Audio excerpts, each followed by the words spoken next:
Hey everybody, RPG here. Today I'm going to show you guys how to get your light gun games for Sega Saturn working with Wii Remote used as light gun controller.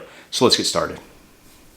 Alright, so before we get started setting up our Sega Saturn light gun games with our Wii Remote as the light gun controller here on Batocera, we want to first make sure that we have our Mayflash Dolphin bar, which is the sensor that we mount either below or above our TV or monitor, and that plugs into our PC via the USB port. And then obviously we want to make sure that we have our Wii Remote, and you want to make sure that you have a genuine original Wii Remote, not a third-party knockoff. Those are just super unreliable and in most cases don't work well at all. Once we have everything set up, and I actually have a separate tutorial video to show you how to set up and pair your Wii Remote with your Mayflash Dolphin bar, so I'll put a link in the description of this video so you can click through and check that out if you haven't yet done that. So this video is going to take over from that point where you've already paired and plugged in your Mayflash Dolphin bar and your Wii Remote. So your Wii Remote's lit up with the LED light indicators for 1 and 4, and you're on mode 2 on your Mayflash Dolphin bar. Once all that is into effect, you're going to jump into your Sega Saturn collection and navigate to a light gun game. So I have Virtua Cop 2 pulled up here, one of my personal favorite light gun games for Sega Saturn. So we're going to be using this game to demo the process. So you're going to select this game and you're going to let it load in for just a couple seconds here.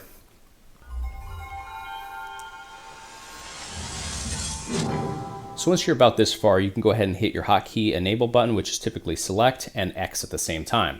That's going to pull up this quick menu within RetroArch, and then we're going to hit our back button, which is the circle if we're using a PlayStation style controller. If you're using a Super Nintendo style controller, then it's going to be your A button. So that's going to bring you back here to your main menu, and we're going to navigate over to the left-hand side with our D-pad to that left column there and navigate down to settings. Once we're in settings, we're going to navigate back over to the right column with our D-pad, and we're going to navigate down to input. So this is where you want to make sure that you have your Wii Remote turned on. Sometimes they time out if it's been a while since you first booted up. So just, hit the trigger button or any button on there and it'll wake it up, and those LED light indicators on the top should light up to light 1 and 4.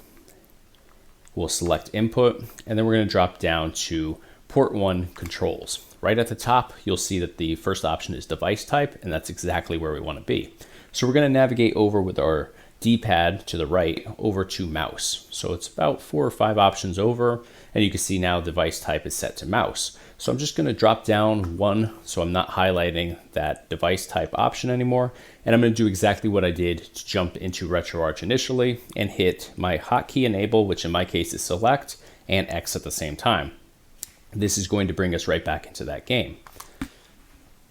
But now we should be able to use our Wii Remote on our screen. So we should be able to select different options here using that. So I'm going to hit the plus button on my Wii Remote, which is going to be my start button.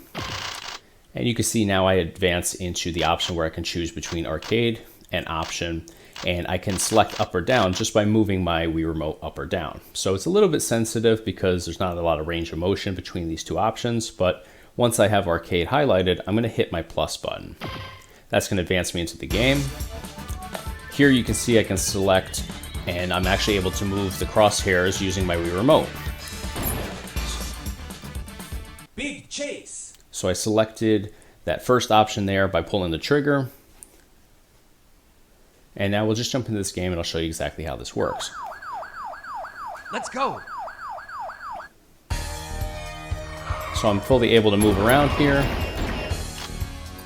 To reload, I hit the A button on top of my Wii Remote, but it works really nicely on here.